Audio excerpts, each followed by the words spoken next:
There are not many cars that can take strong colors. In fact, there are not many car companies that are daring enough to put that to the test anyway. The usual range of colors are from white, black and all countless shades of grey. Even if there's any color involved, it will be the watered down version. The message you get is can't be too adventurous based on their statistics. Any car coming with bold, striking colors are very difficult to move off the showroom. And that's why our Malaysian car scene is so low-key in terms of color, flash. And then we have this one.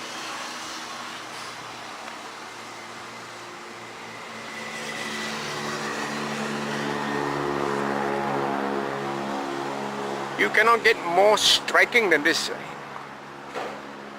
The color scheme that's reserved for supercars. The Subaru XV. Color like this has always been his signature. And he's getting away with it. It's become the image.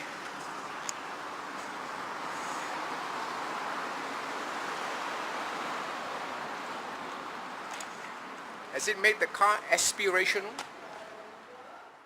You set very high in my consciousness. When it first came out, I never got beyond the color and the shape. To me, it always looked like it was trying too hard to stand out from the crowd. And it also looked like it was specifically targeted for the young. But this time around, I thought, why not? Got nothing else better to do. So I drove it. And I've been driving it for 4 days now. And I still believe this is a very nice car to drive. The suspension has been so well sorted out, the ride and handling. You can feel it the instant you throw it into the corner, especially when the road is not very good. The suspension is very pliant. The steering is so accurate, so sharp. You feel connected to the car and to the road. It's really a very nice car to drive, which is the revelation, because I thought this car would be very youth-oriented, but it turned out to be very settled, mature, no rough edges. You can use it as an everyday conveyance, and your occupants, even the most fussy, will still no complaint. But it's when you are alone, you don't have to care about anybody else's comfort, and you throw this car into the road. The tougher the better. Guarantee you're going to have a very satisfying time. Effortlessly deliver the sort of performance that its body color suggests. The word for it is cheeky. You'll be zipping in and out of traffic, overtaking in very difficult places, just confounding all the others with more mundane cars. But it still comes as a shock to most people to see that it's an uncle who's driving this car. That's why I'm dressed like this. Perfect antidote for a very mind-numbing week at work. Difficult boss, idiotic customers, uncooperative colleagues. You know, the usual stuff that makes life so tedious.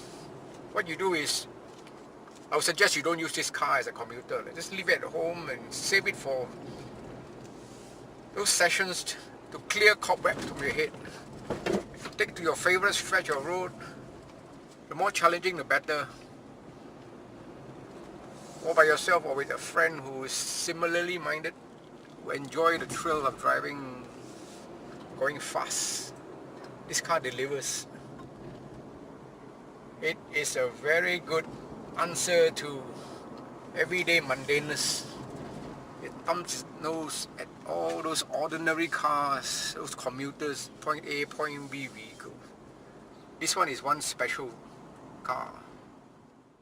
For how to own this car? Store in your house in the shade. safe and secure, and you may find some way to go to the MRT, LRT or public transport. Do your daily grind, your weekly grind, and save this car for special occasions, weekends or any spare time after work, and use it as a recreational tool, vehicle, to clear your mind, to allow you to get back to the real priorities in your life. Put a balance in your life with a car like this. Don't use it to the extent that it becomes just an ordinary commuter car and it loses all its appeal to you, and you don't feel that connection anymore because you had bad experiences with it or not very nice session. Keep all the sessions memorable with this.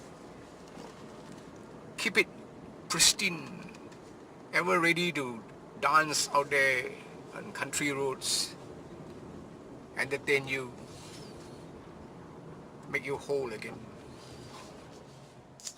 That car, if you would confine it to it being a commuter, just go from point A to point B on very boring stretches of road. For that, you better buy something else. Those run-of-the-mill commuter cars, economy cars, a soulless car. This is something special.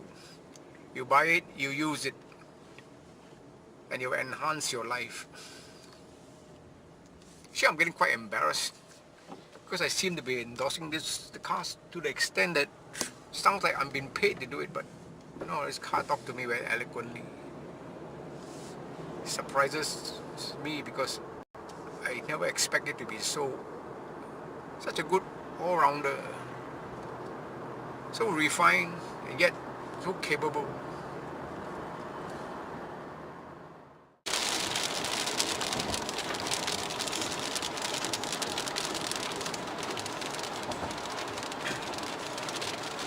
This is the sort of driving condition where all-wheel drive is made for. Because all wheels are getting drive, even if you splash through some flooded areas, the steering feels so stable, so consistent, and you feel so confident. And the car tracks very definitely through. No slipping and sliding. All-wheel drive is about the best insurance policy you can get for our sort of unpredictable weather and this sort of driving condition. It makes a lot of sense when you're caught in a situation like this, and it really keeps you safer than in most other cars, two-wheel drive cars, front-wheel drive or rear-wheel drive. Give you fair warning though, if you're a family man intending to own this car,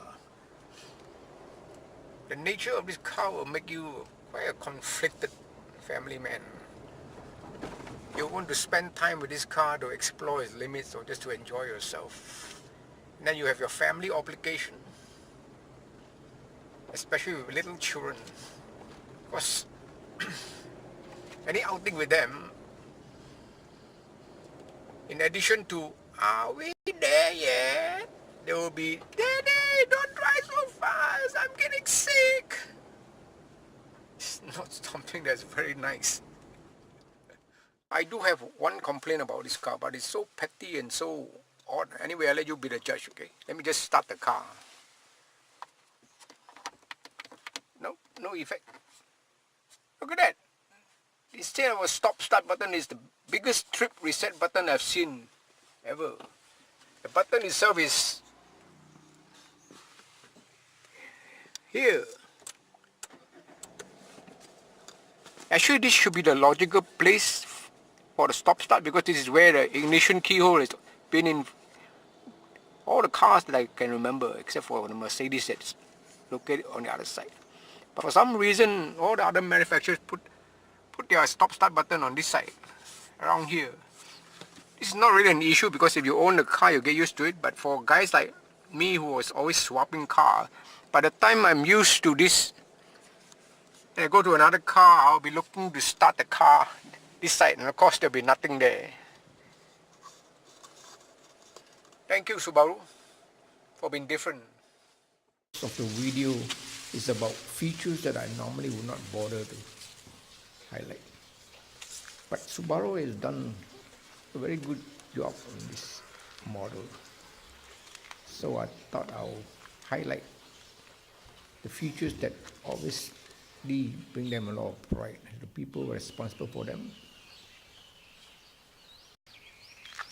Subaru is celebrating being different, very committed to doing things differently from everyone else.